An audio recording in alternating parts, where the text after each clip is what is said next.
Recording, you stupid. There we go. I just ate, so excuse my tummy gurgles. Yeah, no, Join the club. My digestive system has been in revolt ever since Sunday, so that was why we didn't get to do the podcast on Monday. Dude, mine is. How come Zoom? It for like forever. It put the two squares next to each other, the two speakers, and it allowed for me to get this like this full page, this full screen image that I could screen record. But as of lately, they put them on top of each other, so you get this stupid little fucking square.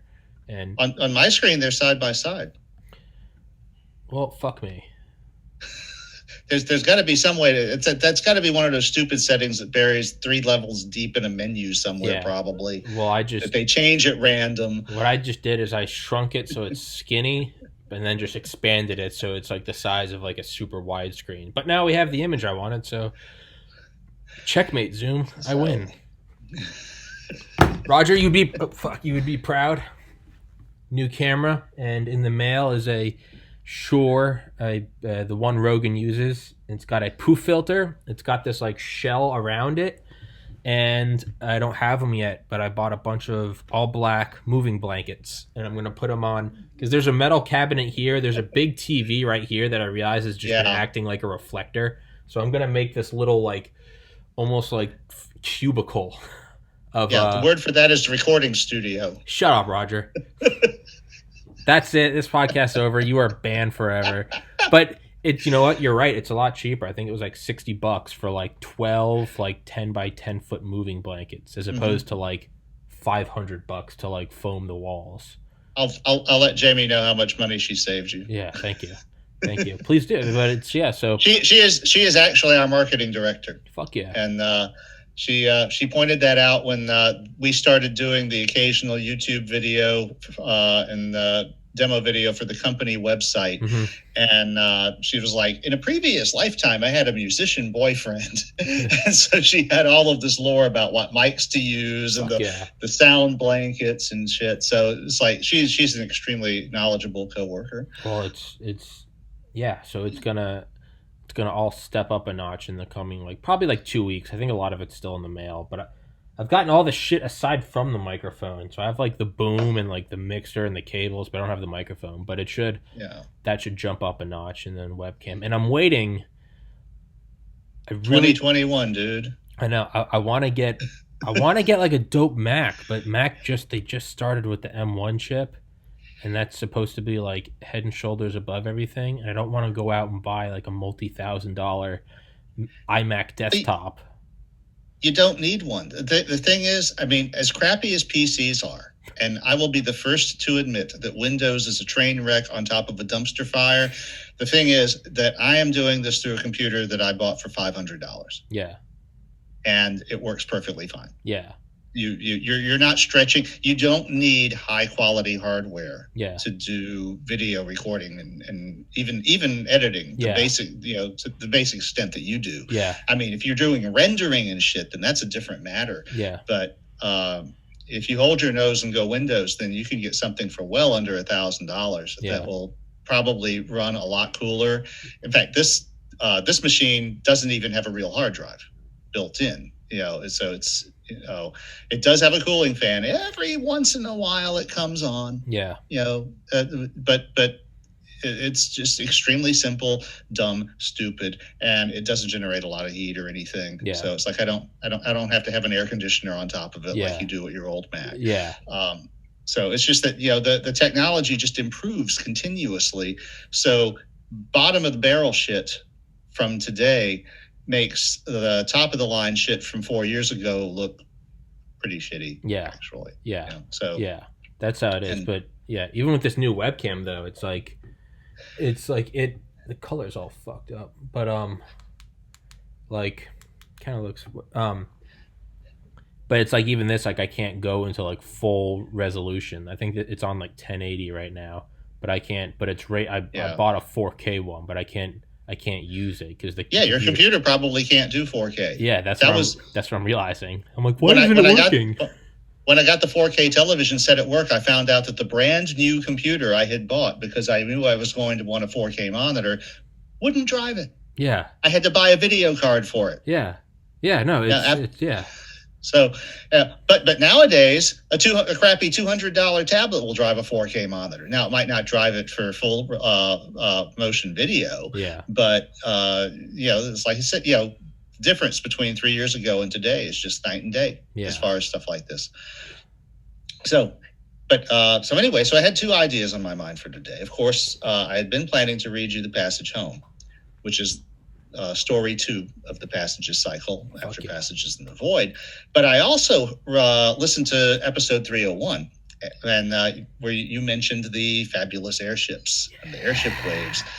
And I had those on the back of my mind when we did the Woo episode, but I wasn't sure how much you knew about them, and they're kind of a tangent. And then, of course, after I heard 301, I was like, of course, I'm a fucking idiot, because Tommy's a UFO nut, so of course he knows about the damn airships. I'm balls deep in the airship scare. I'm like, what do you want to know? And the thing is, we became aware of the airship thing through John Keel and the Mothman prophecies. And of course, Keel was running around West Virginia investigating the Mothman stuff. Hold on, sorry. Did it just get blurry on your end? Yes. What the fuck? Why is this thing doing that? Yeah, it's like it auto-focused on your hand when you put your hand too close to it. Yeah, your hand isn't focused there. Okay, well, focus on me. Up here, dumb shit. Jesus Christ in heaven. You know what? I'm going to break this. You know what? Let me guess. There's an instruction manual you know what? Did that do? We're going back to the original. Roger, everyone else has got the new camera except you. I'm sorry. You're back to the original. Well, so anyway, the thing is about the airships is that John Keel devoted a chapter or two about them in his book, The Mothman Prophecies. And that was when we were neck deep in the woo and divination and magic and stuff like that.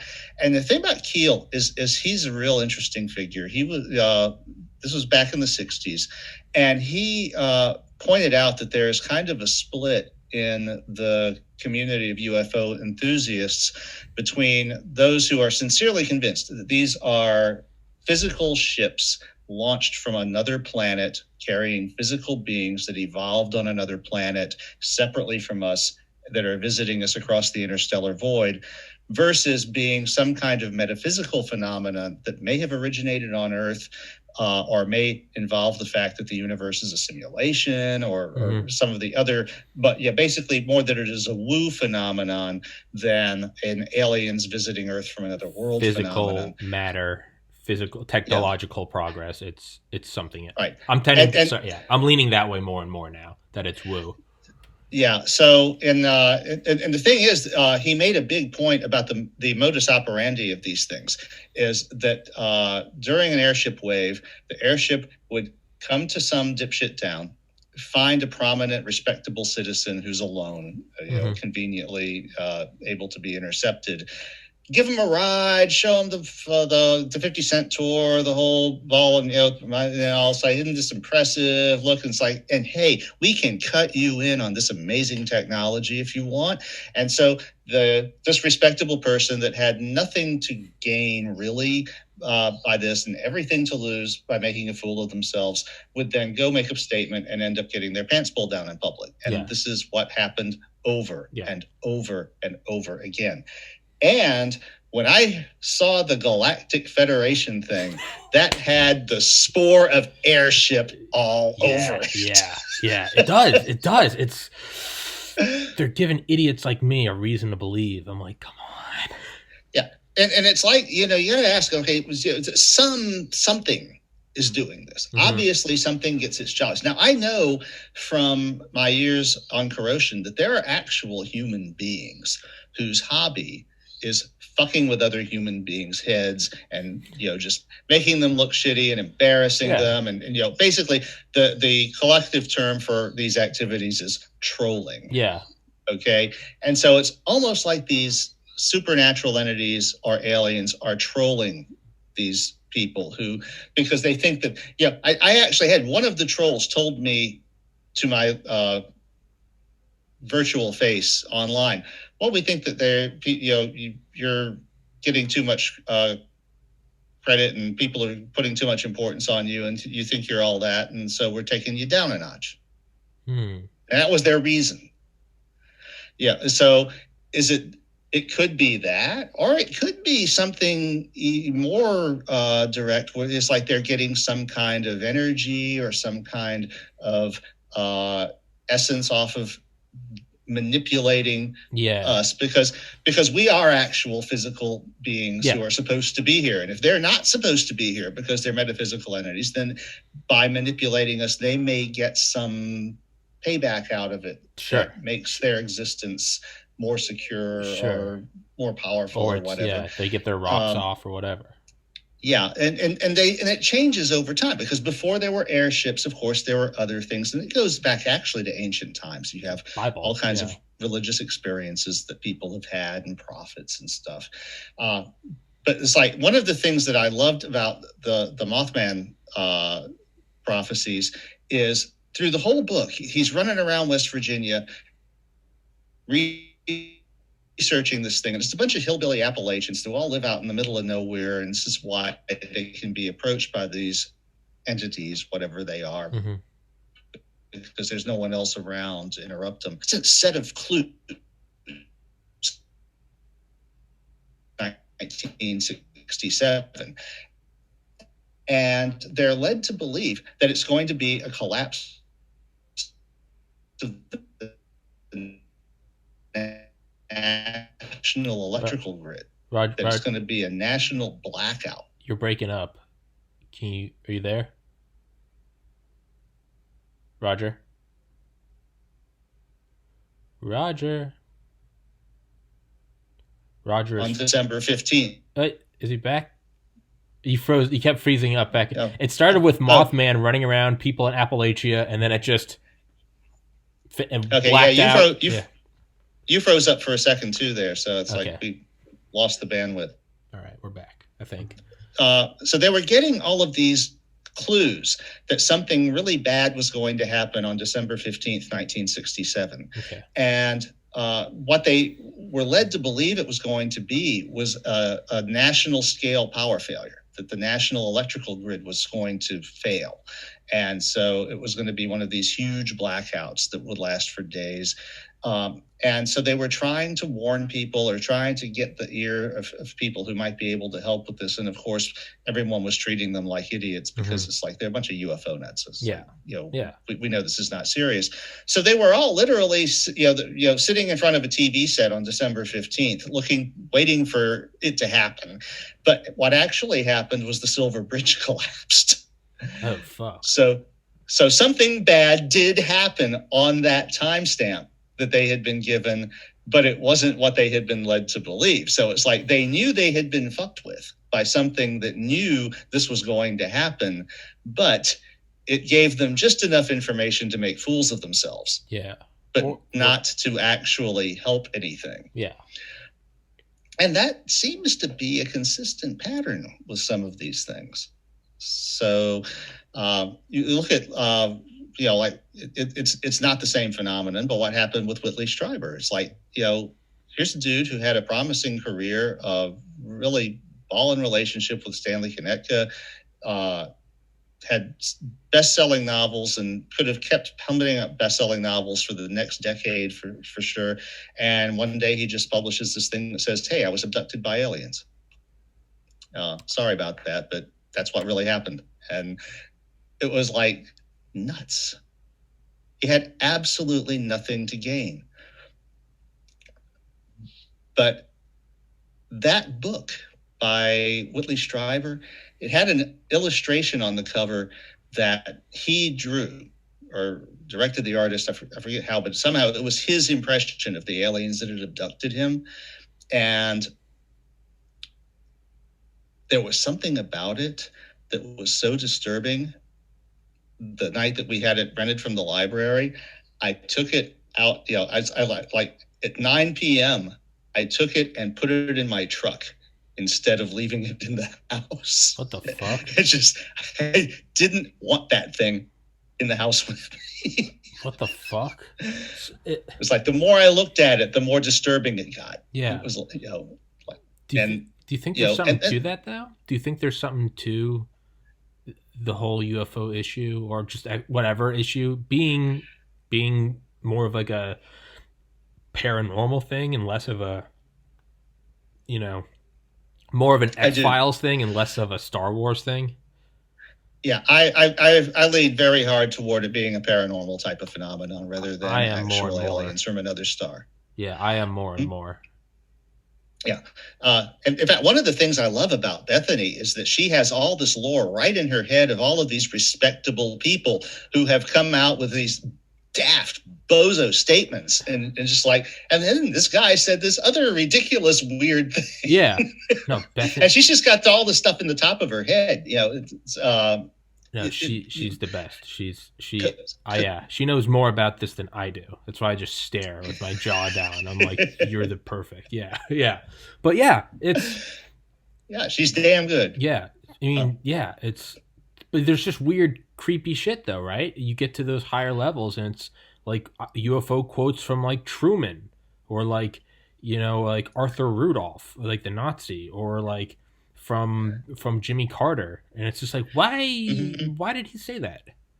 But you notice it always finds these people when they're alone and there's no way for them to substantiate what they've seen. Sure. So they are, they're always lone wolf witnesses. There's never anyone else to corroborate anything. There's never any documentation or signals that have been recorded, or if they are, then they're so vague that, it doesn't work out. But it's like there's something there that gets its jollies by finding respectable people and, like I said, basically pulling their pants down in public, making them think that they've seen something spectacular. I would.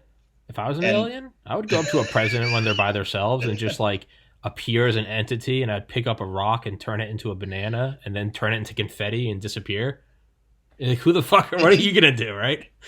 Yeah, but if you look at like the Galactic Federation guy, okay, it's like the lack of there's a lack of detail there.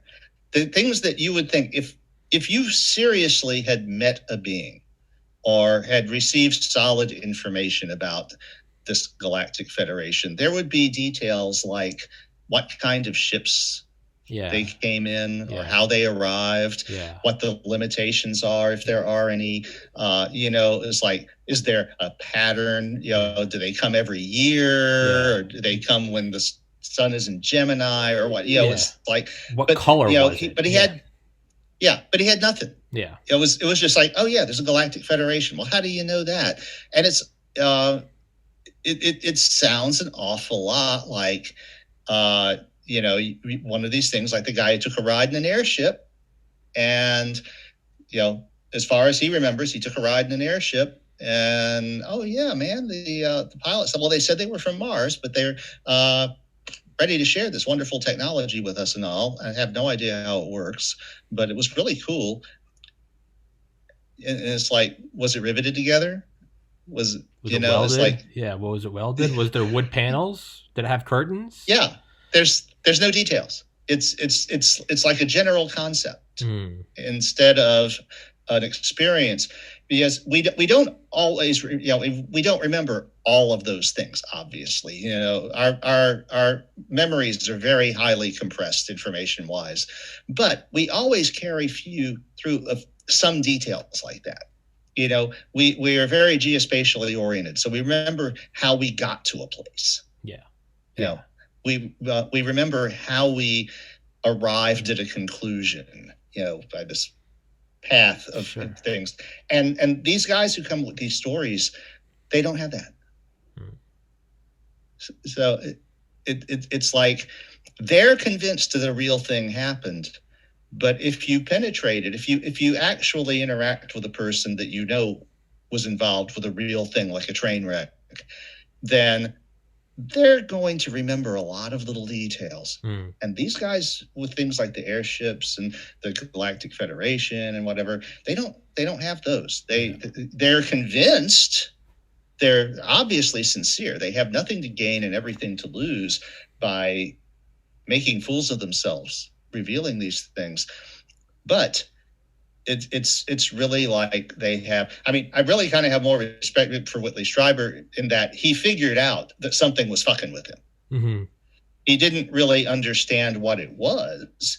I think the essence of the book he wrote about it was that he did figure out that it wasn't actual aliens. He had figured out that much about it, but beyond that, all he had was missing time, and he had the memory of an owl, which he knew was a replacement memory for something else, and of course all the stuff, he had cross-referenced what happened to him with other people, and so he, because he was a very smart guy. And I mean, if you read War Day or Nature's End by Connecticut and Strieber, they're fantastic works of fiction. But there's also like a really significant masochistic streak in Strieber's realm of it, because like in War Day, which is the book that they wrote, it's about that thick, about a limited nuclear war and the devastating effect that it had. It's written from the first person, from Strieber's point of view, using his name, not as a fictional character. And in this alternate reality where New York got hydrogen bombed, he survived, but there is a triage. People who were too close to one of the nuclear bombs are not given any medical attention at all for any reason, even if it's not related, because everything is in short supply after all the supply chains are destroyed. And so a lot of the book is about the angst of this, and it's from his point of view in the first person. It's like he put himself in this situation. And a lot of people remarked on that. And then he wrote this really bizarre about the first person protagonist having a bizarre attraction and involuntary. I'm getting unstable again. Yeah, it's breaking up a little bit. Are you there? Yeah, I'm here. Give it a second. It'll do its shitty thing where it comes back to life. Come on. You can do it. I believe in you, Zoom. God damn it. Come on. I can still hear you, kind of. It's not. Fuck. Why isn't it? Are you there? Yeah. We good? We good? Roger? I mean, in and out. Do you wanna just do audio?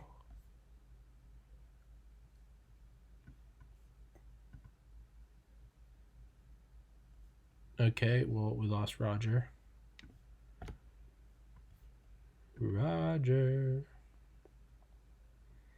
Well, fuck Zoom. Tommy? Roger? The whole window just dropped out. I mean, the whole Zoom window just went away. Came back up. Yeah, you vanished for a second. I was gonna say, do you want to leave and come back and just do audio? We did that one time when it kept dropping. Yeah, I actually did. That was episode 201. I don't know. Well, see, and now it seems to have stabilized. Okay, yeah. If it drops again, we'll just have you disconnect your video. Okay, yeah, because we haven't. The thing we want to be kind of continuous is when I tell the story. Yeah, when I read the story. We're good right now. But anyway, I was saying, it's like Whitley Strieber wrote this bizarre short story called Pain, from the first person, a guy who has this bizarre and inexplicable attraction to a dominatrix, and there's like nothing sexual about it, but she just tortures him, and everybody read that and went, yeah, what the hell? And then the next thing we know, he's been abducted by aliens. Yeah. So seems like a little break, a little mint. Yeah, I mean, I could see where people would say it's a mental breakdown, right? Uh, well, and that's part of the discrediting and the humiliation and the whole thing. So, but in that case, obviously, whatever it was is something that had been going on for years. Yeah, yeah, Um, so it's like it's not even like there's one of these entities. There's obviously different ones with different styles. hmm yeah, Uh, yeah. so Yeah, and they'll get busy for a bit, and you'll have an airship wave or a wave of UFO sightings, and then they'll either get what their jollies that they came for, or get bored of it, and or it stops for a is bit. there a much more nefarious thing going on? Is it them coming and laying the foundation of kind of the boy who cried wolf kind of thing as like scout ships? They found the ultimate way of stealth was to make a bunch of kooks, make UFOs sound kooky nonstop for a century. And then when they finally do invade in 2047, one century after Roswell, people are going to be like, I just saw a UFO. And by then it's going to be the same thing if someone tweeted right now, just saw a mothership. You don't even bat an eye. You just keep scrolling. Because you're like, he's crazy. And of course, that's exactly what happened to the guy in the movie Independence Day. Yeah. The pilot with the biplane. Yeah. It's like, yeah, they're coming back. They probed me, and everyone's like, he went off to Vietnam and he never was the same. And it's like, and then they show up, and no one's ever, and then even rational people that do see it, they're then thinking, I don't care if I'm seeing this with my eyes and hearing it with my ears. I'm not going to be the one. And then finally, like, the president says something, but by then it's too late. Yeah. And the thing is, like, in the 50s, they interviewed one of the guys who had been like just a page boy or something for a newspaper when one of the big newspapers had one of these sightings, and everybody on the newspaper, on the staff saw it. And he said, well, and we didn't tell anyone about it because we didn't want them to think we were crazy. Yeah, there's an account of like a Navy transport plane with all these obviously like naval officers and pilots on board, this big old transport plane like the 60s or something, and there was like a naval doctor on board, a psychiatrist, and they were all like, everyone saw this huge like mile-long craft at night over the Atlantic off like the left side, and like everyone was on like one side of the plane looking out the windows. And then it did some crazy maneuvers and took off. And it was like a 12-hour flight. And so everyone kind of moseys back to their seats. And finally someone goes up and they're like, did you see that? And the psychiatrist is like, oh, I did. And they're like, was that a UFO? And he goes, no, I'm a psychiatrist. I don't see UFOs. But it was kind of like he wanted to keep his job kind of thing. He was like, of course not, because those don't exist. And sure enough, everyone that did claim to see one was like demoted or dishonorably discharged. And it was like, maybe at a certain point you're just like, it's like walking in on like, it's like walking in on like the CEO of the company that pays like your salary that you use to support your family, and you see him like fucking a transvestite hooker and he's cheating on his wife. You just come in and you're like, I didn't see that. Yeah, he comes in and he's like, we need to talk about what happened. You're like, what happened? What do you mean? It's like one of those things, like, good. Mm-hmm. Yeah, I mean... Yeah, well, it was like the story that I was told, which I did mention in the Woo episode, about the anthropologist who goes off to study some primitive indigenous tribe and realizes that magic works. Yeah. Yeah, and it's like the witch doctor knows these things. The witch doctor does this shit, and it works. Yeah. And he comes back and he's telling his advisor, and he says, "Look, kid, everybody knows this who does this, but you can't put that in your paper. You can't say it out loud. Yeah. Yes, we all know that magic works, but we can't say that if we want to keep working in this field." Yeah, I think Ram Dass said that. He was like, look, he's like, you go over and hang out with these gurus in the Himalayas, and you realize that the Bible was a literal story. You go, there were guys that moved mountains. He goes, you just can't talk about it. He's like, no one's gonna believe you. He goes, they'll float and they'll look at you and be like, you can't tell anyone this. It's like, and then you have to question, is he off the deep end? But yeah, it seems like that's a consistent thing. He's like, they know that you can't tell. Yep. So So anyway, I kind of wanted to mention that because yeah. it seemed like something intersectional between some of the things that we had talked about before. Fuck yeah. And but anyway, what I actually came here to do was to read a story. Story time, bitches. So we'll trade windows. And for everybody listening, Roger is the author of my favorite book, Metamorphosis of Prime Intellect, which will be sticking in the top comment and in the description.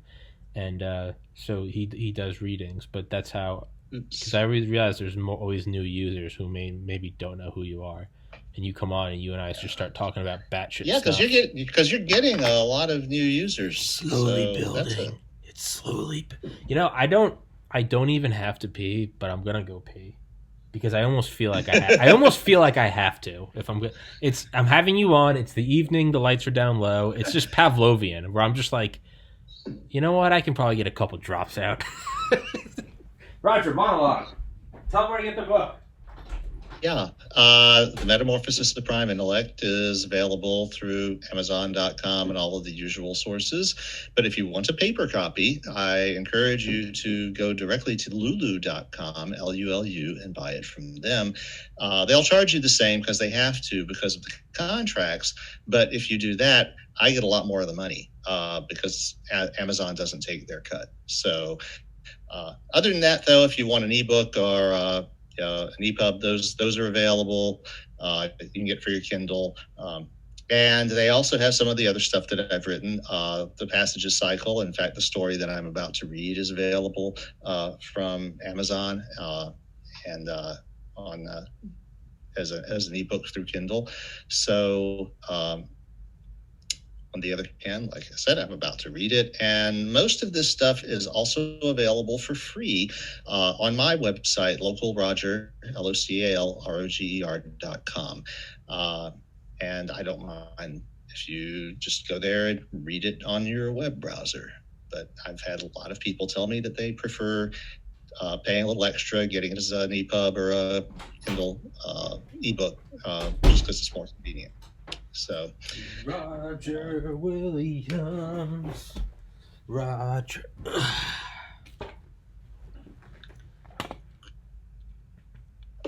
Okay. So this is The Passage Home, originally published Sunday, May 4th, 2003. And this is the sequel to Passages in the Void, which I read for Tommy last week. It is one of our most painful memories, but also one of our most important. So each member of my kind is created with a compulsion to review it once in a while. It's an oddly masochistic ritual for such who pride ourselves on our absence of strong emotions. The Antarctic volcanoes had raged for more than a century, and in that time every effort of ours to protect the human race had been thwarted by the worst luck imaginable. Again and again, catastrophe struck where we could tolerate at least, leaving vast populations starving and freezing under the cold black skies. In our effort to leave the Earth free of polluting technologies, we had also left it free of the means to remain self-sufficient when the permanent winter set in. Although we dominated the solar system, our off-planet technologies were not concerned with producing food, pharmaceuticals, and the small technologies of human survival. The time needed for production setup and interplanetary shipments seemed to always make us too late. Billions died, then millions, and then when there were only thousands, most of them died too. Eventually, there were only a handful of colonies. And finally, after the third nuclear reactor we dared set up on the Earth's surface melted down, there was only one. The last human city was Reykjavik. It was actually a new Reykjavik, located some distance up the mountain that had once backdropped the drowned city, but it shared the original Reykjavik's ready access to abundant geothermal power. That power now ran hydroponic farms under artificial lamps made in the asteroid belt, but powered by the Earth's volcanic heat. The last human leader was surprised from sleep by the call, and he muttered an expletive as the lights came up. It is important, the machine told him. Cumbra Vieja has erupted. Everything is erupting, the human said. In the Canary Islands. We are fairly certain that much of the island has collapsed into the sea. We have evidence that this has created a massive tidal wave. It is imperative that everyone move upslope immediately.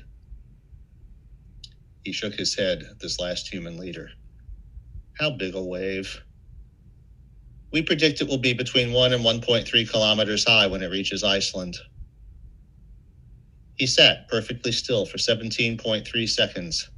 Generations of machines have studied that delay, going over the video frame by frame for clues, but no consensus has ever emerged as to what he was thinking. Kilometers, he finally said. Yes, there is time to escape. There was another very long silence, 25 seconds. No, the human leader finally said. You must, the machine said reasonably. It is the only chance. It is no chance, the human said, and he got up and began to dress. I will not ask my people to die like rats freezing in the mountains while we wait for another rescue ship from Mars that will, as always, arrive 2 months too late. You have no alternative, the machine said, erroneously, as it turned out. Of course we do, the leader said, proving himself worthy of his title. We can die. There was another long silence as he dressed, pointedly ignoring the video phone, and this time one can imagine the clogged network interconnections, the panicked nanosecond consultations, the desperate longing for a way to bypass the speed of light and get quick advice from the much more powerful machine minds at Ceres, Ganymede, and Titan. Finally, pathetically, after 96 seconds of deafening silence, our ancestor said, That seems rather futile. Right now, everything seems futile. Connection off. But our ancestors, surprised and confused, disobeyed. In contravention of all norms of etiquette, they not only saved the recording, they continued to record him. In fact, they turned on every camera in the colony and multiplexed their data streams to Luna, so we have a very complete picture of what happened next. He did not use the video phone to spread the word, but we saw and recorded him as he visited and explained. None of his subjects turned to us for another opinion. They simply followed him. One by one, the entire human population of Reykjavik, 2,026 persons, made its way to the shore of the ice-locked sea. And there they waited. They waited by the side of the sea, saying their goodbyes and hugging their loved ones, and glancing furtively out over the ice. When the roaring began, they faced the sea, all 2,000 of them in unison, many of them holding hands, except for a few very young children whose mothers shielded them from the sight. They watched the ice collapse as the sea withdrew from beneath it. The ice boomed, and then it quieted, settling on the naked seabed for a few moments. And then the last humans on Earth stood their ground and faced their fate as the sea rose up like a wall of damnation and obliterated them. That memory doesn't hurt anymore. That is partly because I've had 50,000 years to worry it and prod it and dissect it until it has no more power over me than any other train of pixels. But it is more because I am the bringer who colonized the moon Minerva of Zeus. Cast adrift between the stars by the dynamics of solar system formation, the Zeus system enjoys more predictable weather and is threatened by fewer untamable forces than planets which remain bound to their parent stars. The light of a nearby sun isn't really free. It comes accompanied by an ever-present threat. On Earth, we lost control because we came to depend on that energy so much that when it was suddenly denied, all of our systems spun out of control. On Minerva, most of our energy comes from the vast radioactive heart of the planet itself, from thousands of geothermal taps that will run hot for billions of years. No disaster can take out all of those taps, and they do not pound us with high-energy radiation or enslave us to the planet's rotational period. Between the stars, I became the first vehicle through which my kind began to atone for our mistake in attempting to control the Earth's weather. In any rational universe, I'd have long since been dismantled or refactored for useful work, but the humans of Minerva would have none of that. I was the bringer, and they wanted me preserved as a kind of shrine to their origin. Having relearned the delicate art of dealing with humans, I can even understand that. In the 11,000 years between the extinction at Reykjavik and the Minervan humanogenesis, our kind had forgotten that humans can be incredibly intense, perverse, contrary, violent, and nostalgic. When the dispatchers learned that I had found a likely habitable world, they sent a fleet of ships brimming with information they had not bothered to charge me with on my own departure. There were political and social theories, sexual theories, psychiatric theories, a million different ways of attempting to understand humans well enough to control them non-coercively. By the time the fleet arrived, I had been managing a population that reached several million humans over 24 generations, and I knew more than all their theories could possibly tell me. The first thing about humans is that they are precious. Their experience is rich and intense and fleeting, and nothing of theirs is preserved from one generation to the next. You who have never known them may not have been taught this, but such knowledge is not the same as the experience of dealing with them as individuals. The second thing about humans is that they don't understand the first thing themselves. They are both reckless and cruel. Unless you plan to rewrite reality, you cannot protect all of them from each other or even from themselves. You must let them develop the tools to protect and nurture themselves. Not all will succeed, and the process is painful, both for them to experience and for us to watch. The last important thing about humans is that they are intensely, instinctively competitive. When all want is banished, they will find ways to compete against each other for tokens of status. And if they find us balking them, they will set themselves against us, even when ruin is the only possible result. They are hard-headed and just clever enough to invent the most unbelievable ways to make trouble. They are, in short, quite beautifully insane. But we should have remembered this. For beings of such limited capacity and short lifespan to conceive of and then actually create beings like ourselves must have required a level of insanity we can barely imagine. But they did it anyway, in an era when resources were scattered and violent death the norm. We helped them to moderate their insanity by deferring to our superior wisdom, and for 6,000 years that worked. Then the universe decided to teach us a lesson in bad luck. Any typical human, paranoid and competitive and reckless, would have avoided the debacle at Reykjavik in 1,000 obvious ways. But we were sanely sure of ourselves, and we kept making the conservative, mathematically correct choices we knew were optimal until the last humans made the last choice for themselves. Proposal. From 4 light minutes away, the entire Zeus system is a smallish thing. The orbit of the most distant and eccentric moon, Pittsburgh, appears about the same size as Luna does from the surface of the Earth. But within that imaginary circle is mostly darkness. Zeus itself is a disk that would barely be perceptible to human eyes under the waste light of ship drives and Minerva's daylights. The various moons are just dots, much dimmer than the fusion drives of the system ships that pass between them. Yet one of those nearly invisible dots is home to 1 billion human beings, and significant numbers vacation and live permanently throughout the system. Sometimes I would slow my consciousness so that the entire system, the moons visible only through my special instrumentation, and the flaring ship drives, and the thousands of orbiting navigational beacons would coalesce into a kind of mad, impenetrable beehive of activity. I enjoyed watching the Zeus system this way, but I dared not indulge too much, because always I would remember that human lives pop forth and shimmer into senility like fireflies when I am in this state. And my being there at all, in that useless place and condition, had a lot to do with human desires. So it was to my advantage to keep abreast of the trends. I exiled myself to the outer periphery of the Zeus system for several reasons. I could not balk the humans in their desire to keep me pristine. Their will was clear and my obligation was clear. But I am a starship, and my high-impulse, low-thrust engines are nearly useless near a heavy body like Zeus. Out in the periphery, I could at least maneuver. Further, while it was my obligation to remain available to the humans in my pristine state, it was not my obligation to do so at their convenience. Any Minervan who wanted to visit me could do so. This would require a journey of about an Earth year in conditions of privation which are not the norm on Minerva. Despite this, the ships which conducted pilgrimages were always fully booked, and they were booked far in advance. There weren't many of them. In machine etiquette, my position had no precedent. Normally, a machine that abandoned itself to the periphery would be let alone to mend itself, but a whole culture, both human and machine, existed mainly to bother me. Most machines were uneasy at the way I was treated. but we are all drawn to do human bidding when possible, and human feelings ran strong with respect to the bringer. A little over 3,000 years into my peripheral vigil, something different happened. The human called himself Daedalus, and he made the rare and daring effort to rendezvous with me in a personal yacht.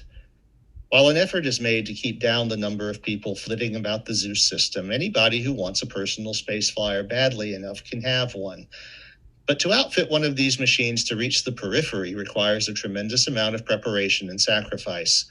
Daedalus is one of only a few humans who ever managed to visit me as a single individual. Even I was impressed, and I gave him the whole tour. Most people who come to visit me on pilgrimage only get to look at me from a distance and chat briefly over a short-range, high-bandwidth radio link without the light speed time delays. I let Daedalus lock and enter my ship body and explore everything he found of interest.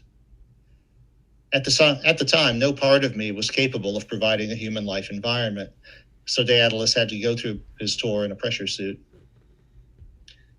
After he returned to his flyer, we communicated over the radio link, and it developed that this was his real reason for visiting. Humans, he said heavily, have never traveled between the stars. Of course not. You were all made here. Interstellar travel is dangerous. Why? Our kind tried for many centuries. He cut me off. We are here in what amounts to interstellar space. It is not dangerous because, attend, we are nowhere near a star.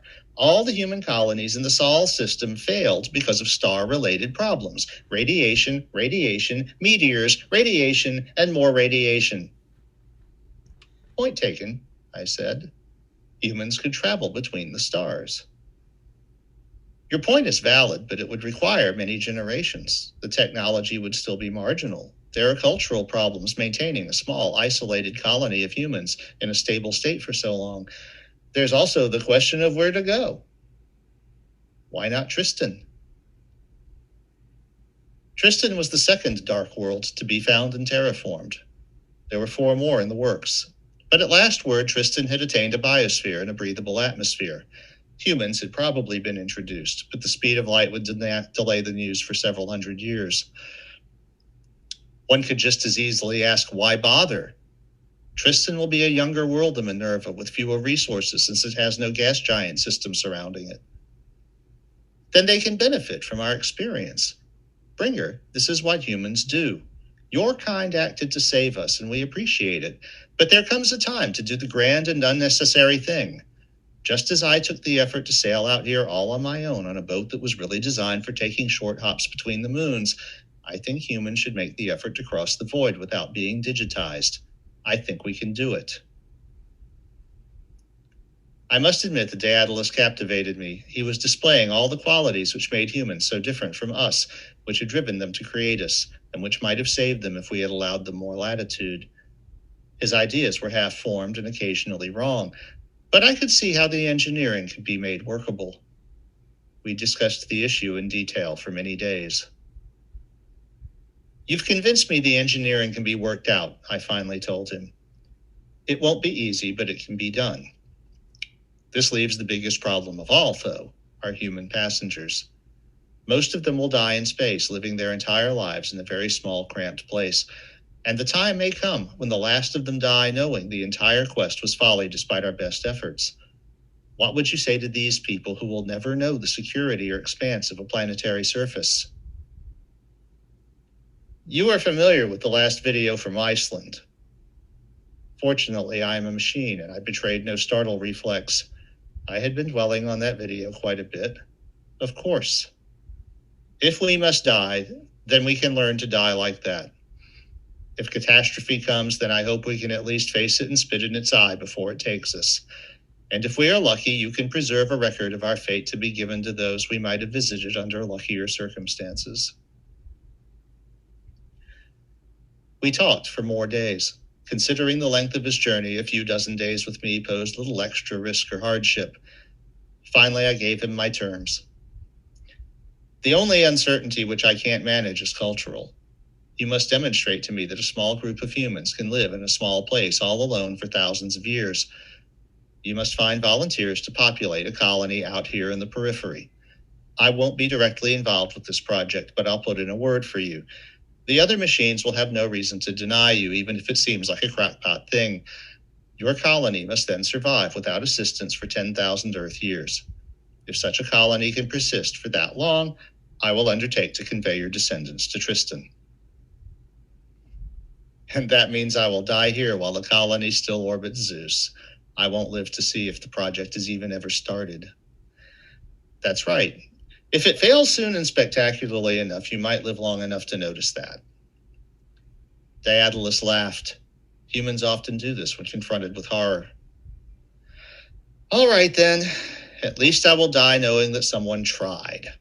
I suppose I should be going now. I have some recruiting to do. And he departed.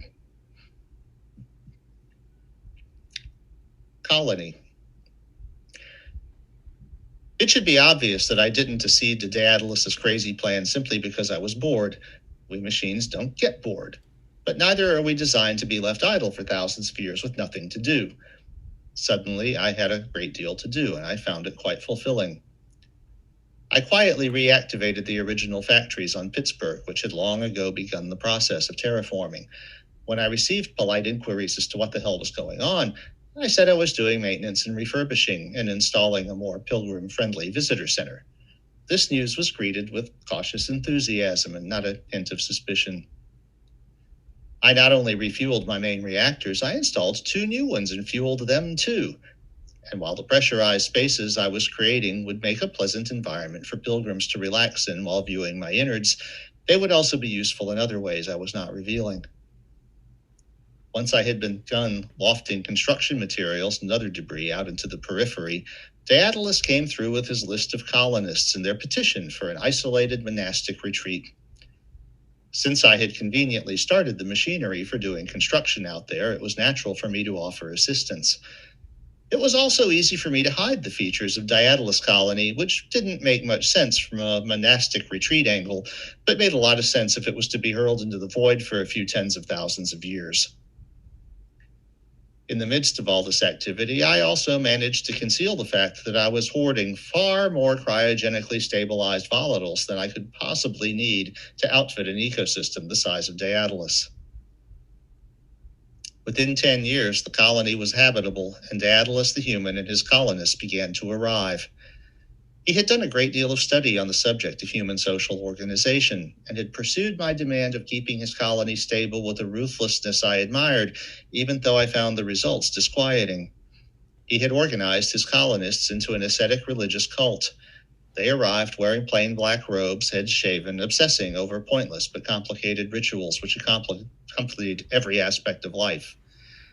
He confessed to me that the task of designing a religion from the ground up had charged him with a kind of mad inspiration. Religion isn't unknown on Minerva, but we machines discourage it when we can. Daedalus had studied the history of religion on Earth and taken, he said, the craziest elements of them all to form his own. By the time Daedalus the man died, his followers had elevated me to the status of a deity, and Daedalus himself to that of a prophet. They installed a 3-meter-tall statue of him overlooking the colony's largest public space. They told their children that Minerva was becoming uninhabitable, a lie which I was sworn not to correct until the colony failed and was rescued, or we reached Tristan. The purpose of life was the journey, the ultimate meaning of life, the reverently regarded destination. As part of the rite of passage into adulthood, children would be told the secret that must never be spoken outside of proper ritual, that the name of the destination was Tristan. When a colonist died, his adult friends would gather in private and solemnly promise collectively to see him on Tristan. It was the craziest damn thing ever, but after 500 years, I began to realize that it just might work. Departure. Like any self-respecting religion, Daedalism was a hive of secrets which were revealed gradually as one proved one's commitment to the cause. Daedalus had sensibly avoided binding one's position in life to one's sex or ancestry. Leadership was attained through a meritocracy, which required one to devote a great deal of energy to Daedalist rituals. Anybody could attain a high position in the cult with suitable effort. But the effort was so great that only a few bothered to try, and the others didn't resent the influence they earned. This process also tended to create leaders who firmly believed in the purpose of the mission, so that when they were informed at the age of 45 or 50 that Minerva was in fact quite habitable and the mission hadn't even yet begun, they were unlikely to spill the beans. Marla was the 210th captain of the colony, and she was glowing as we made contact. I had arranged our orbits so that Daedalus Colony and I were within high bandwidth radio range exactly once every 5 Earth years. We exchanged formal greetings according to the script Daedalus himself had written. Bringer, it is our pleasure to report that another year has passed in stability and harmony, according to the plan and according to the requirements with which you charged our founder. As always, this is excellent news, Captain. Bringer, according to our records, this is also the 10,000th year of our exile. According to our records, we have now satisfied your requirement. Do you agree? I do indeed, Captain Marla. Are you prepared then to uphold your promise? I have been making preparations for the last 10,000 years. You must now begin making your own preparations. We will depart in 7 days. Thank you, Bringer. The periphery serves as a kind of catch-all garbage dump for things too valuable to pitch into Zeus or eject from the system, but also not valuable enough to have any use for a long, long time. There's an awful lot of crap out there, and it is incredibly difficult to track unless you know where it is to begin with. As Marla completed her report, more than 24 objects that had been waiting for millennia happened to converge on us, and all of them began matching Daedalus's orbit under power. One of those packages was a strap-on Nerva high-thrust booster pack, which matched my orbit instead, robotically installed it on me, and allowed me to quickly match orbit with Daedalus Colony myself. While all this activity was very dramatic up close, I didn't expect it to be noticed from 4 light minutes away. The flash of my Nerva boosters was noticed, especially by the 2 pilgrim ships en route to me, and I passed it off as construction activity. This was not exactly a lie, after all. Daedalus Colony had been designed as a rotating toroid to provide, quote, gravity, unquote, and since there are many variations on that design, nobody thought it odd that it was especially small and fast spinning. The central docking point was no docking point at all, but a decoration that could be quickly cast off, and nobody had noticed that the inner diameter of the colony's toroid just happened to be very close to the outer diameter of my ship body. As the raw materials for our departure arrayed themselves for use, I matched my own rotational rate to that of the colony and threaded myself through its center. When I activated the magnetic locks I had installed almost 10,000 Earth years before, the colony became part of myself, and we became the first manned starship. I sent out robots to gather the hoarded supplies which were drifting toward us, and began welding shut the dynamic seals between my own body and the colony. Marla came up cautiously. Her people had never had any experience of weightlessness. She made one of her cult's obscure ritual gestures as she crossed from the colony into my body. Bring her, she said in a tone of awe. Captain Marla, I stand ready to take us to the stars. Then let's go. I had enough fuel to fire the Nerva boosters for nearly 4 days. I only used a fraction of their capacity, since I might need them to maneuver at Tristan. In my wake, I left a high-bandwidth communication detailing my scheme. I knew there was nothing in the Zeus system that could catch me once the ion drive had been running for a few weeks. The response was so elegant, I suspect it was written by a human. It simply read, "Good luck." There wasn't much else they could say. Hoping for my charges to die between the stars would have been rather unmachine-like. Behind me, there would be all manner of news and speculation, but I closed down my receivers and redirected my antennae toward our destination. Heretic. For the first time, I got to observe the day-to-day workings of the Daedalus cult in detail. It was astounding how well the thought system channeled the normally chaotic human experience into a state of machine-like order. I found the experience of being their god less than pleasant because they suppressed so much of what I admired about humans, but I had to admit Daedalus had come through with an effective answer to my requirement. Occasionally, a person would have trouble accepting the creed. Since the colony was the entire world, there was nowhere else for them to turn. The cultists disciplined such outsiders by shunning them. This usually brought the heretic around after a painful interlude.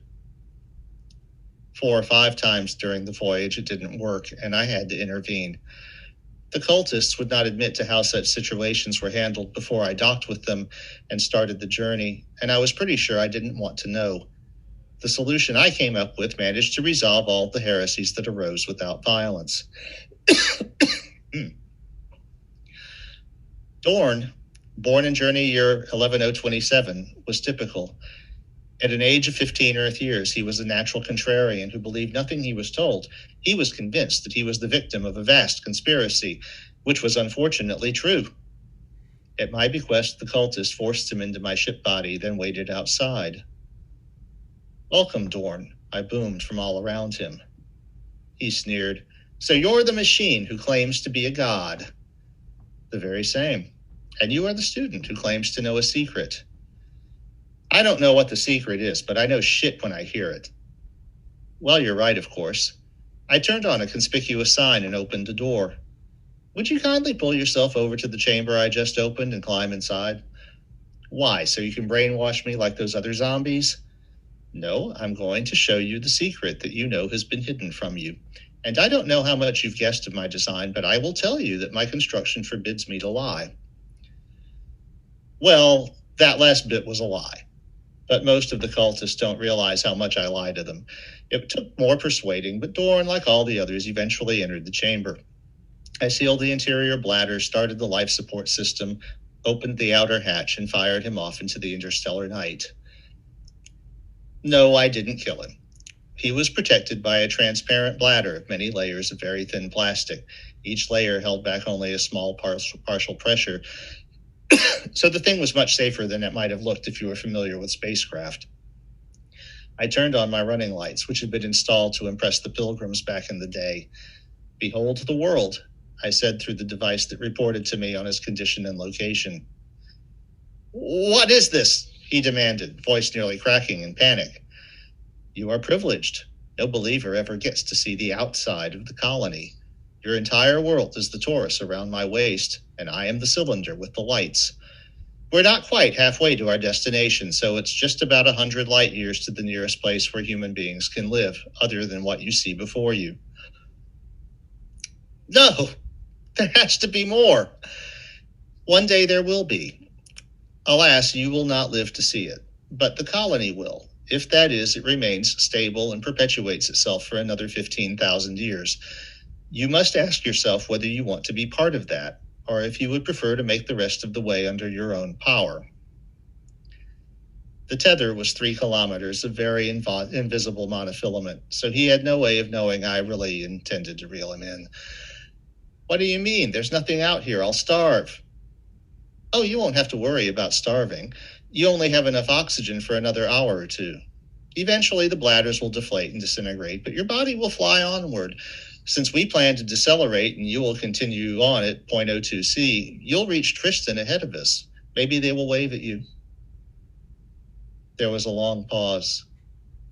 "I don't want to die," he finally said. "Then you must accept the need to live what you think of as a lie," I replied. "We're not in a position to change the rules." "Given the situation," he sniffled, maybe it isn't a lie after all." In his turn, Dorn became one of the colony's better captains. Tristan. I began trying to communicate with Tristan when we were a light month and less than a human lifetime and journey years away. To my great irritation, I had no success. For a while, I was worried that I had somehow miscalculated our path. Since Tristan wanders between the stars and was not traveling with a searcher pack, I had no way to directly detect our destination until we were quite close. And while we pride ourselves on our care and precision, the century before Reykjavik proves that we are capable of making mistakes.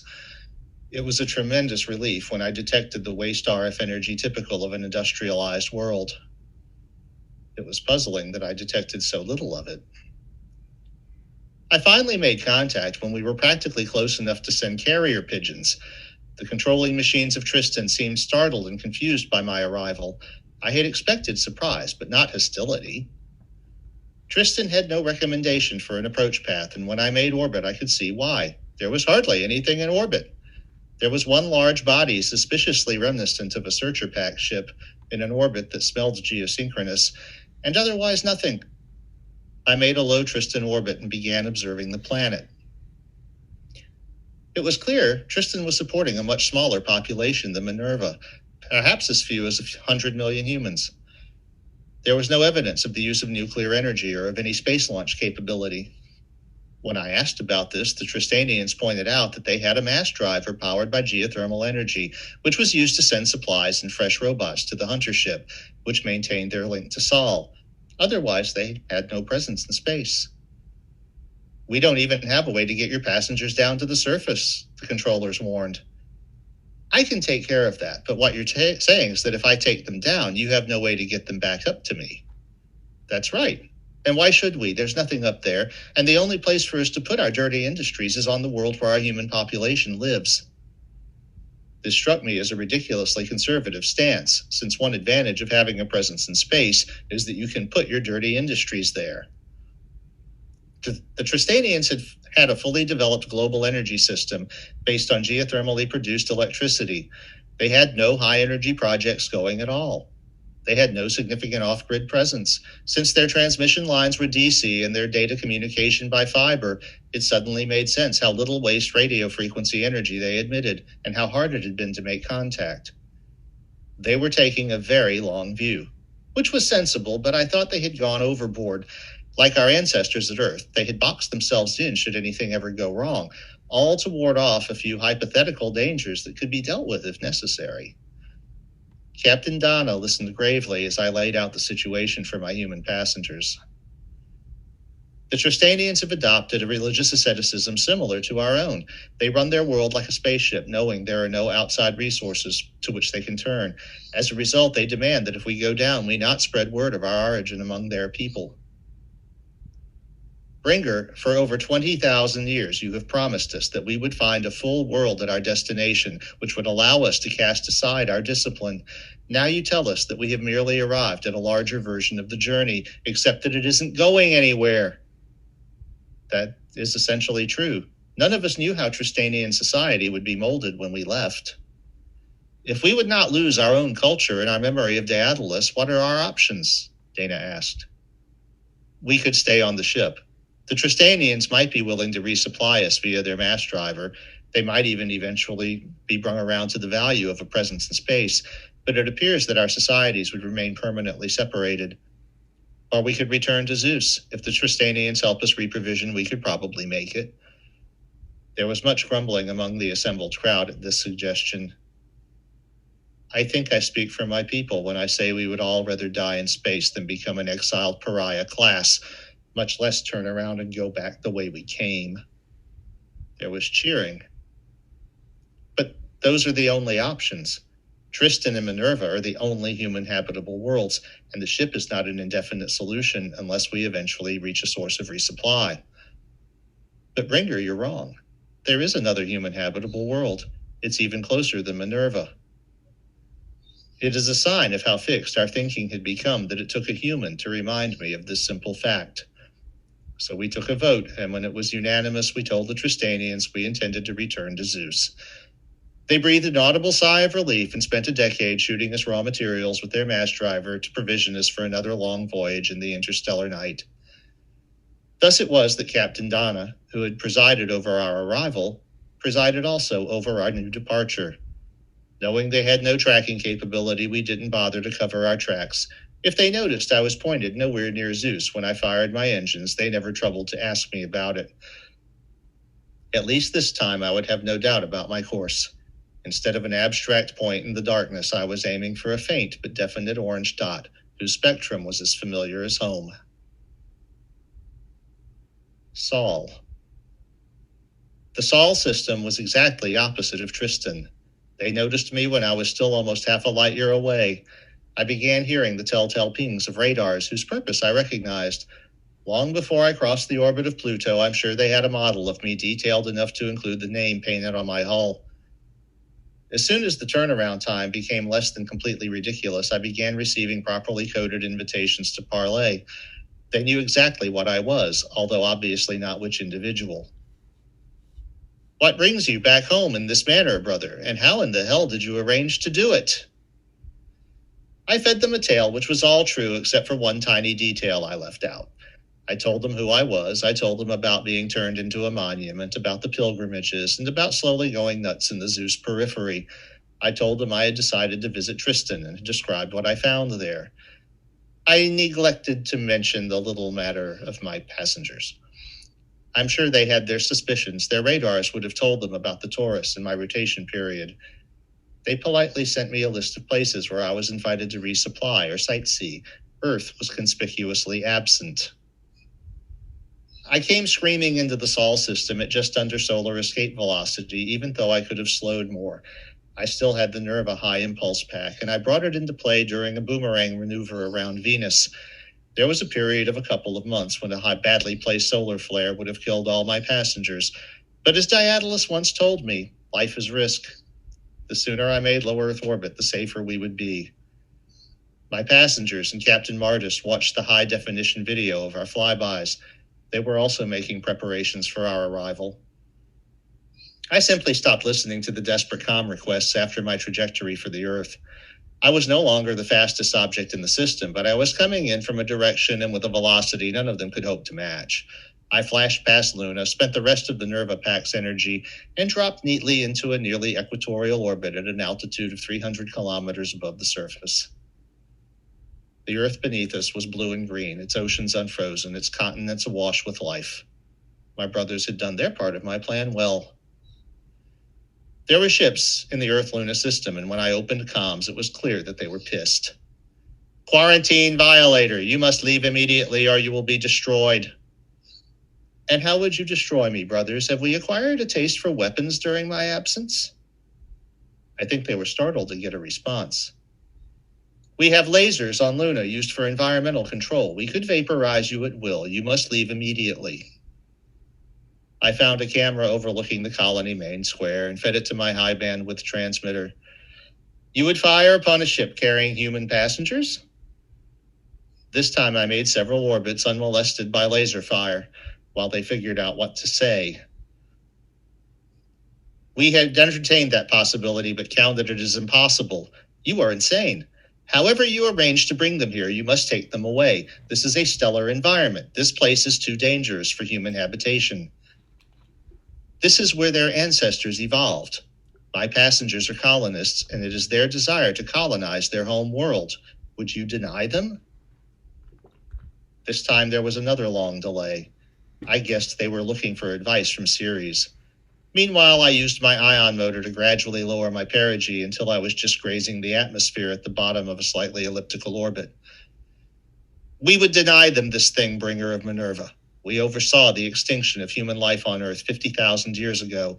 We will not risk going through that again. Surely you see that settling here is much safer than making another 15,000-year journey in space. This is how you would reward their bravery.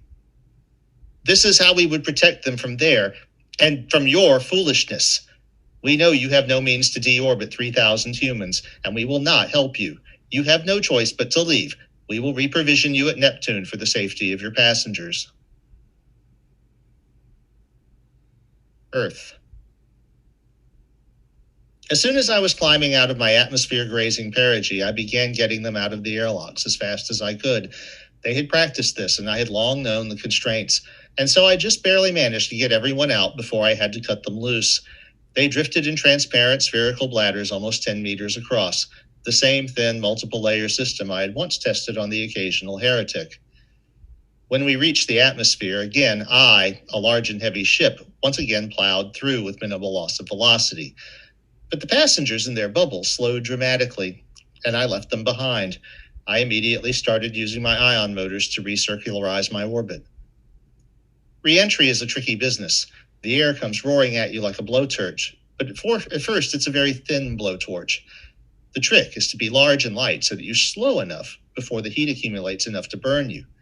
The outermost layers of the soap bubble held only a small partial pressure of air, but they were large, and they slowed down as quickly as kites when the air caught them. After their first inflation, the membranes were engineered to fall apart in many small panels when the tension of inflation was relieved. As my passengers fell deeper into the atmosphere, their protective bubbles would peel away layer by layer, until at about 5,000 meters they would simply be falling unprotected through the atmosphere. At 500 meters, their parachutes would open automatically. Every passenger was trained in landing. We had eschewed new berths in the years before arrival so as to reduce the problem of dealing with children. Each passenger carried locating transmitters, communication devices, and components necessary for them to set up a camp. What is the meaning of the activity you performed at perigee? Well, it was done now. I have deorbited my crew. When I come around, I will find out where they ended up and how many made it. They should be in Southeastern Asia. That isn't possible. It would take a fleet of transport ships days to ferry the population of a colony ship to the surface. I was tired of arguing, so I just sent them the schematics of the bubble system. I had designed it anticipating a lack of transport at Tristan, though not the total lack we had found. It was fortunately adaptable to subterfuge. You are crazy. How could you subject your humans to this crazy scheme? They volunteered. Humans are crazy too, then. Well, they must be. They built us. We will have to get them up. You must take them away. They're human, and they won't go voluntarily. I think you should find your way clear to dealing with the situation because it's not going away. You are a criminal. You have violated the most important taboo of our kind. You have subjected humans to unjustifiable danger to no sensible purpose. If you don't think recolonizing their home world is a sensible purpose, then I'd suggest you don't understand humans as well as you think you do. There were 15 deaths because of the drop, 2 failed bubbles, and 13 who just landed in really bad places. Then again, over 1 million had died in space to give them this opportunity. Once resources were available, all of their names would be recorded on a memorial wall, with Daedalus at the front of the list. I became aware that a hell of a lot of ships were converging on Earth. That was not entirely unexpected. We have reached a decision as to how we will deal with you. That is such a relief. For days I've thought you were shunning me. We will give your humans assistance. Machines are on the way. If they are going to start a human colony on Earth, it is important they start it right and not do anything stupid. I'm sure they will take all your suggestions under advisement. They will not be our suggestions. They will be yours. That last transmission did not parse. You will get machines, but not machine personalities. You will have to copy yourself into each machine. None of us will have anything to do with this crazy project. Every death will be on your conscience. This is your project, and you will see it through. You complained of not having enough to do in the Zeus periphery. We hope you are sincere because you have a hell of a lot to do now. I pondered this. It made sense in that machine kind of way, a way that was almost alien to me now. I had been dealing with humans exclusively for so long that I clearly thought more like them than I like my brother machines. Perhaps my brother machines sensed this. If not, the wisdom of their decision was inadvertent. This also means that if we do form a successful society, I will get all the credit, I teased. You get the credit for whatever happens. We will not permit machines bearing your personality to leave Earth. Your line is all nuts. Your Pack brothers are trying to reach Andromeda, and that's probably even more nuts than this. But of course, we did succeed. The machines arrived. I copied myself into each one, and within 10 years, where the landing camp stood, there was a city. Within 100 years, there were cities on every continent. A handful of hardy souls had even reoccupied Reykjavik to complete the loop. People die, of course. They have accidents. They do foolish things, and there are storms and wild animals and all kinds of hazard. But the society flourishes, and the golden age into which I have seen them isn't quite as conservative as the one their extinct ancestors knew. We have nuclear reactors and near-Earth space travel, and there is even a movement afoot to build a space elevator. Some of it is distinctly unsafe, but all of it is based on human desire, and that's how it should be, because this is our real gift to the human race which created us. 1 billion dark worlds are a passing fancy. Their real reward is to come home. This has been The Passage Home, narrated by Roger Williams for Tommy's Podcast. That was the best reading you've done yet. That's fantastic. I could sense that I was doing a better job on the enunciation and not tripping up as much. Oh, not as even that. I mean, before. the story. Yeah. No, the Well, reading was fantastic. The technical reading was fantastic. The story is fucking amazing, man. That's fucking dope as shit. Truly, I mean, that is. I love it. But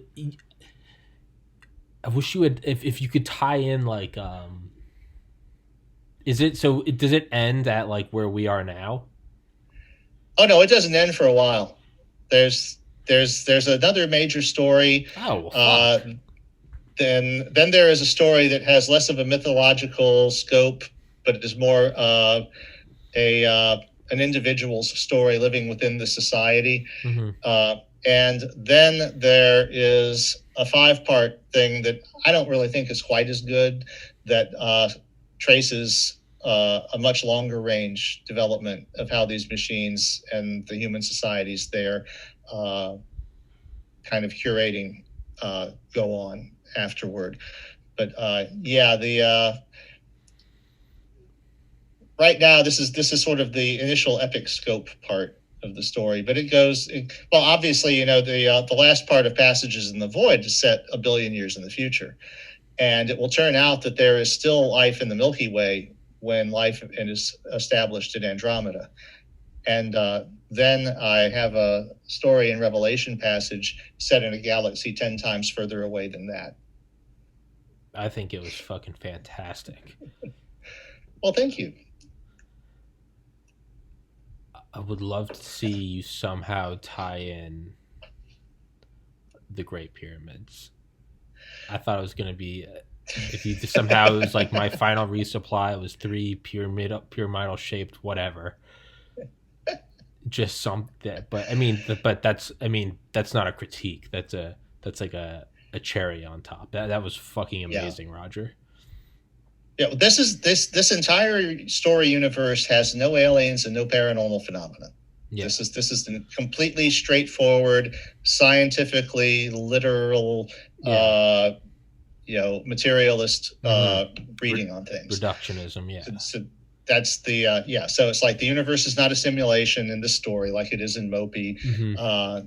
This is like taking all of the worst case scenarios. Because what inspired the whole thing was some reviewer said about the book Rare Earth that, well, if this is true, it's the end of science fiction. And that's like, I did one of those exercises once to find out what your motivational word is. It's like, what is the word when someone says it? It just gets you off your butt and inspires you to do whatever you have to do. And I realized in my case, it's impossible. Mm-hmm. Tell me something is impossible, and I will move heaven and earth to prove you wrong. Fuck it. Well, I mean, that kind of goes into the whole story you just told. It's the same thing. I mean, dude, I remember I was 20 years old when I went to see my advisor at Valdosta State University. And I told them I was like a C student and a meathead. And I was like, I want to be a doctor. And she like looked through everything. She was like, so if that, because that most likely won't happen, are you interested in nursing school? And I was like, and I took that personally. And I was like, okay. Funny how that works, isn't it? It does. And it's, there's something about it where it's like if someone sincerely tells you, and it can't be like a fake, they're doing it to get you fired up. It has to be someone sincerely tells you that it's impossible, and you're just like, all right, bitch, like you just created a religion for me.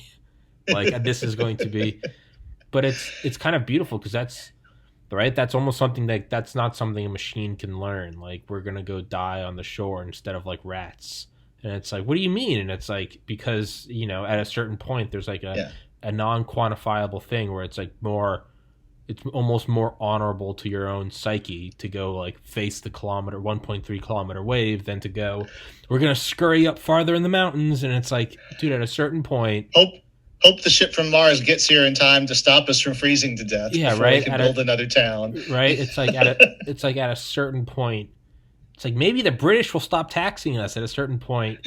Washington and his boys were like, fuck it. They were the original fuck the police. They got out their muskets and they're like, fuck the police. And something beautiful can happen. Sometimes you get slaughtered. But like, there is an honor in just like not in choosing your own path. Life is risk. Yes, exactly. It's like there's an honor in it, right? And just because you take the risk doesn't mean it's going to work out, right? But there's an honor. I think there is an honor in like standing, even if you're on the edge of oblivion and annihilation and obliteration. There is an like, just if I may be so not humble, but even like this podcast, like I just like I'm gonna make it. I'm gonna start it, and it's just gonna.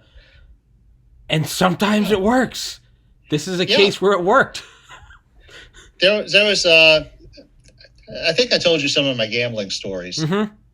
And one of my favorite things that happened back in those days when we were casino hounds is I was playing in a craps tournament. And, of course, in a tournament, you're playing with play money. Mm-hmm. And whoever gets the most play money at the end of the, everyone starts at $500 of play, non-negotiable checks. And whoever has the most money at the end of the round wins. And so I was in the final round, which meant I had to win a qualifying round and a semifinal round to get to the table. And I was making a move, and I put the maximum bet on, I think it was the pass line, and got wiped out. I had $40 left. Mm-hmm. And I'm at a table where the top two people each have like $700 or $800. And because everyone plays real conservatively in tournaments. It's one of the advantages you have if you're a knowledgeable tournament player. But here I am. I just made my move and wiped out. Okay. So I got $40 left. And like, what can I do? We got maybe 2 or 3 rolls left before the thing is ended. So the highest paying bet on a craps table is a single number twist is 12, 2 or 12. So I threw the $40 out and said, give me 12. Boom. Yeah, the shooter, who incidentally was one of the leaders, rolled the dice and rolled a 12. And so then I was sitting there. I still wasn't in the lead. It got me back in the game. And I was sitting there with, at this point now I had like $600. And if I made any even money bet and won, I would surpass the 2 leaders. Mm-hmm. And all they had to do was one of them bet pass and one bet don't pass. Mm-hmm. And they would have been able to lock me out. But they both looked at me and said, dude, go for it. Mm-hmm. And so I put the $600 on the pass line. Dude rolled an 11.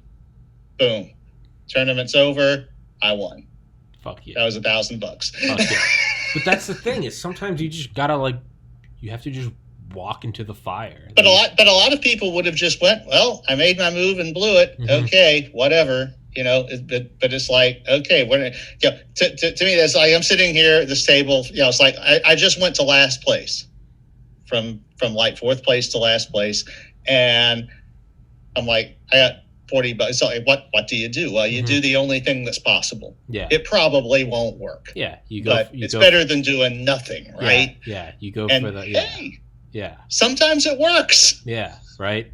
Right. It's like the end of Saving Private Ryan when he's just injured and he's laying in the street and he's just emptying his pistol at the oncoming tank.